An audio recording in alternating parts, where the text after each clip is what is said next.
Good morning.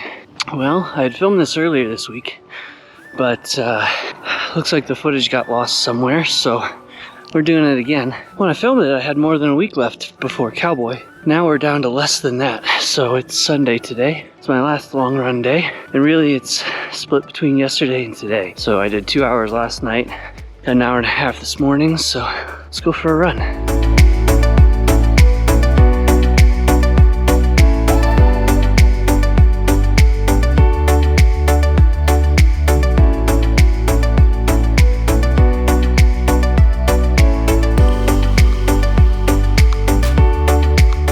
I wanted to talk about the preparations that have gone on, aside from running, that maybe you wouldn't think about for an ultramarathon like this. So, a few months ago, I decided I needed to lose a little bit more weight.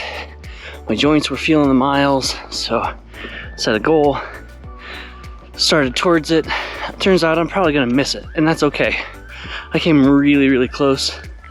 I also got sick a little bit on Thursday, Friday of this week. So I'm glad to just be feeling better. I ate food so that I could give my body some fuel to kick the sickness or whatever I was feeling. So I really don't feel too bad about it.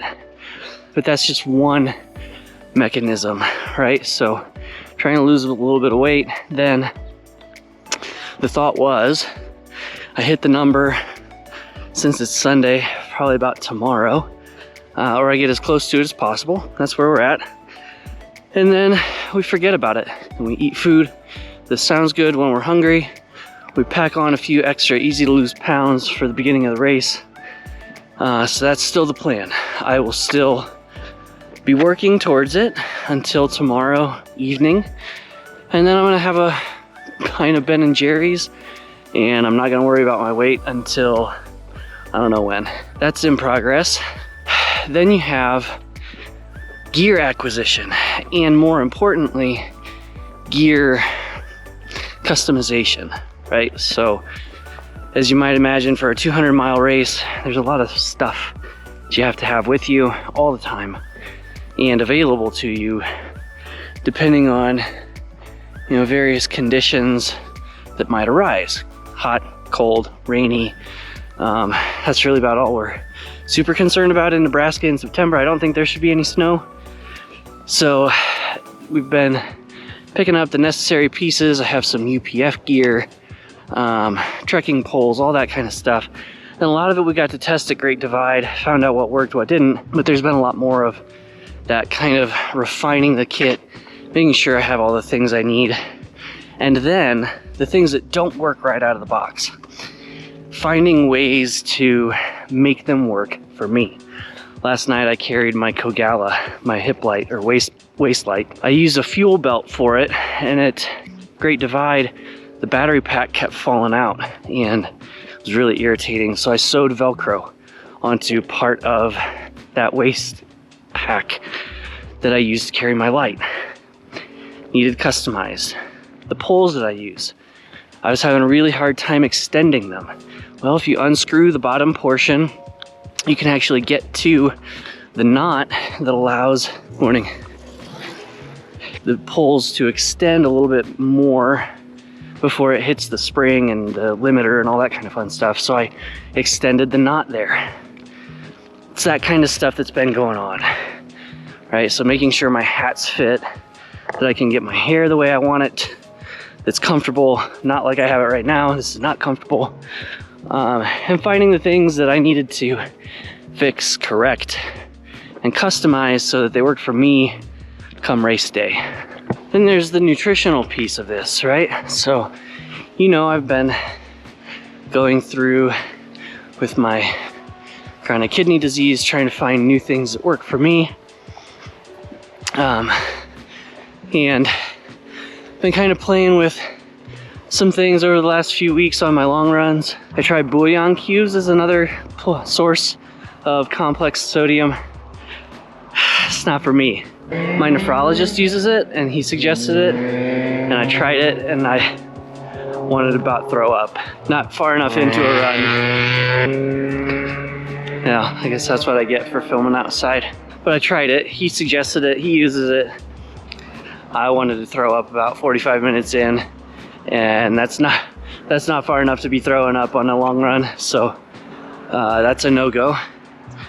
But Proxima C works really well. The Uncrustables work really well.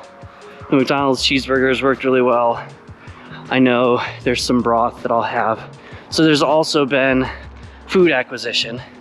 So I've got some food waiting for me in Indiana.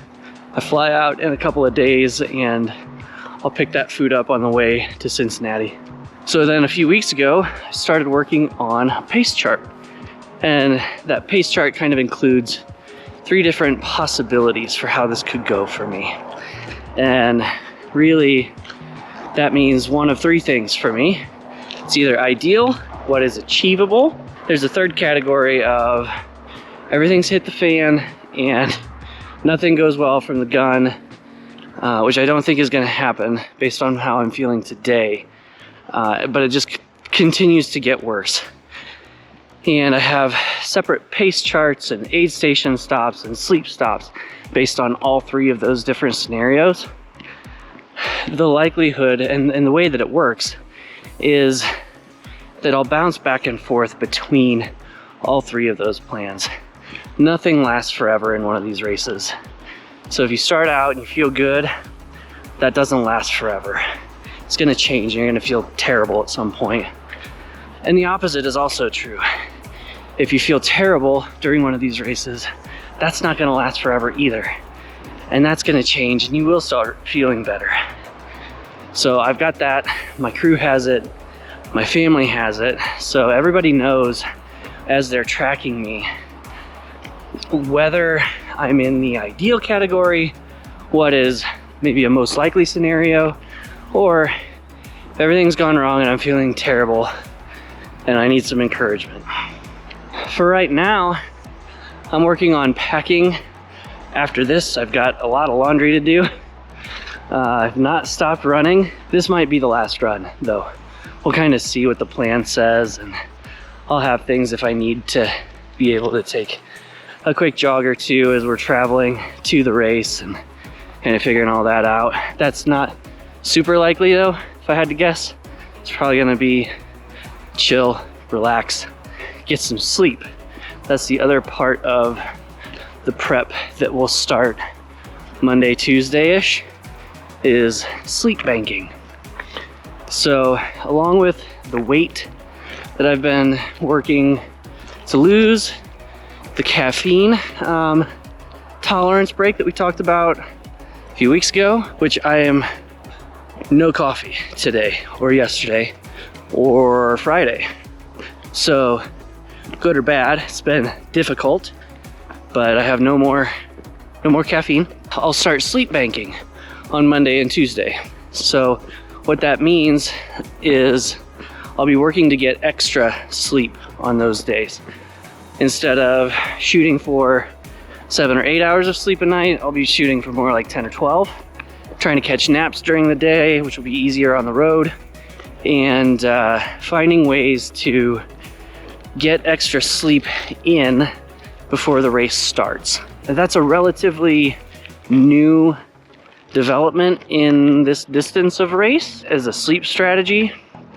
And based on some studies that I've seen, that seems to be the preferred and most effective method for most ultra runners, is to try and get several hours extra leading up to the race, and then employing, the sort of standard try and sleep closer to sunrise, try and get at least 90 minutes so you get close to a full REM cycle, use your circadian rhythm to your advantage.